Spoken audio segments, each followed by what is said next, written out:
Hoje estamos em Brasília, Distrito Federal, Brasil. O meu convidado hoje é o Dr. Roberto Azambuja, médico dermatologista há mais de 40 anos na Sociedade Brasileira de Dermatologia. Dr. Roberto, bem-vindo. Você que é da família dos hipnólogos condicionativos, eu gostaria que transmitisse aos nossos amigos a sua posição com relação à hipnose condicionativa no campo da dermatologia.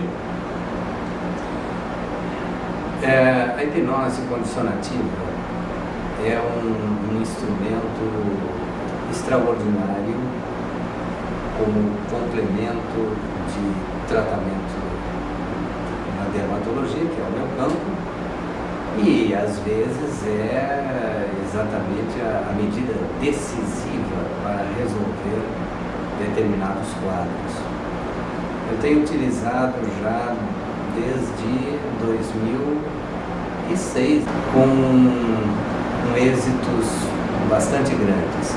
Obviamente, há casos que não têm resultado, são questões particulares da pessoa, né, e não se consegue o mesmo resultado em todas as pessoas. Mas há resultados absolutamente surpreendentes que mudam o quadro clínico do paciente, mas sem medicamento. Vamos falar um pouquinho do vitiligo. A grande preocupação das pessoas hoje com relação ao vitiligo. Qual a sua experiência com relação ao vitiligo? O vitiligo é uma doença de fundo emocional?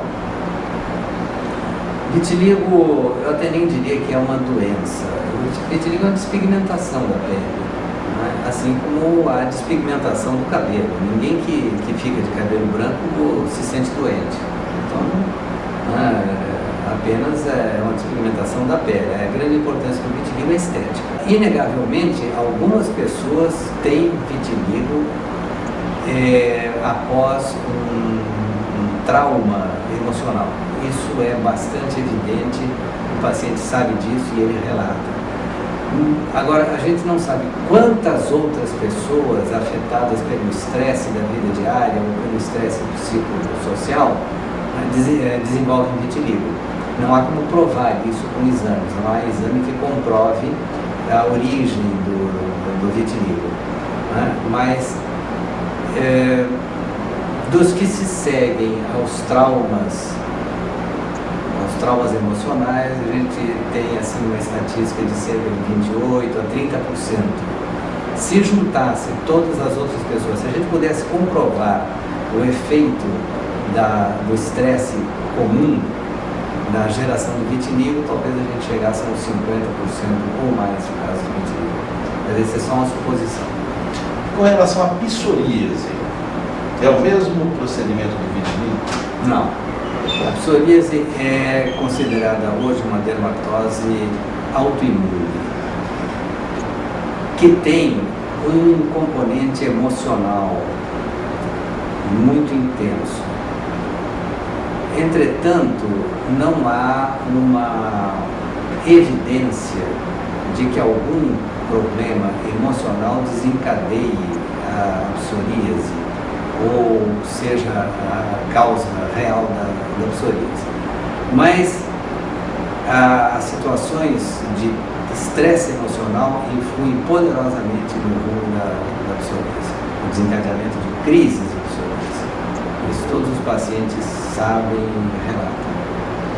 Dentro da sua experiência já há muitos anos no campo da hipnose, na dermatologia, você aconselharia o uso clínico da hipnose como uma ferramenta de trabalho no campo da dermatologia? Sem dúvida. Isso eu já apresentei relatos em congressos e vou apresentar novamente, e eu recomendo que os médicos dominem esse recurso, porque podem alargar o efeito dos tratamentos com simples sessões de hipnose. Vamos ao nível um pouco estatístico agora, com relação aos resultados alcançados em psoríase ou nos vitíligos. Em quantas sessões, eu sei que depende muito da evolução de cada pessoa, Mas em média, quantas sessões você tem empregado e com os resultados já positivados? Quantas sessões você emprega para tratar a psoríase e vitiligo? Eu não tenho uma estatística ainda, mas eu já tive resultados em vitiligo em 3 sessões. Tratei de uma pessoa com um prurido persistente, fazia 2 anos e meio. A pele já estava alterada de tanto atrito e foi mandado por uma colega minha que já tinha esgotado a sua terapêutica. Em 3 sessões essa pessoa estava curada e com a pele recuperada. Tive também caso de pelada, perda de cabelo. Foram 9 sessões, a pessoa recuperou muito o cabelo.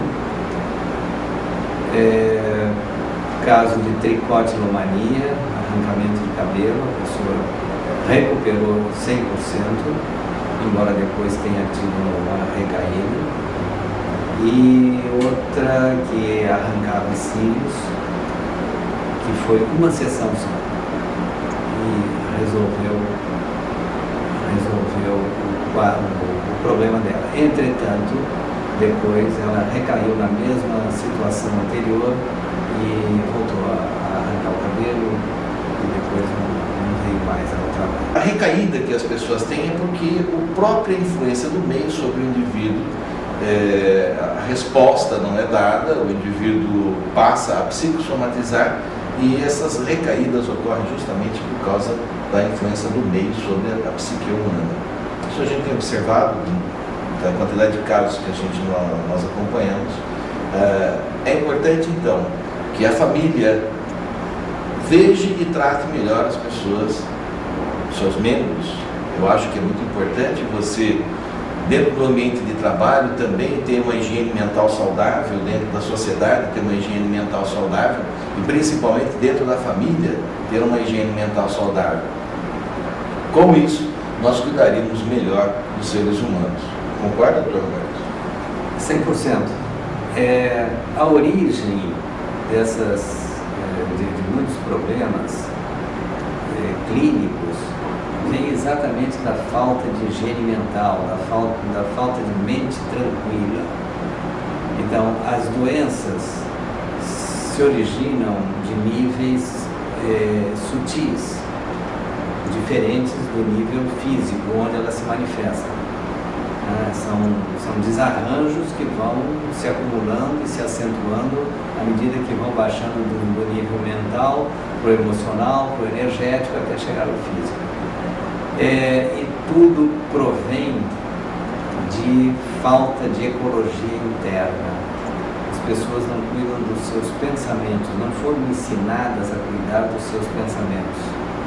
E daí então vem esses desarranjos. Então são desarmonias familiares, são ambientes de trabalho conturbado, de disputas, de inveja, de ambições, perseguições, né? E aí então as pessoas são afetadas, elas também não têm como se proteger disso, porque também não foram ensinadas a isso, e aí vem a grande maioria das doenças. E a hipnose acaba ajudando na reconstrução psíquica do indivíduo, na motivação, na autoestima, na força de vontade, nos próprios valores individuais. Roberto, agradeço a sua participação. Em nome do Instituto Brasileiro de Hipnologia, deixo um abraço e sucesso aí na sua caminhada nos congressos, nas conferências, nas palestras e nos atendimentos. Parabéns pelo seu trabalho, que continue a ampliar o número de profissionais que utilizam a hipnose condicionante.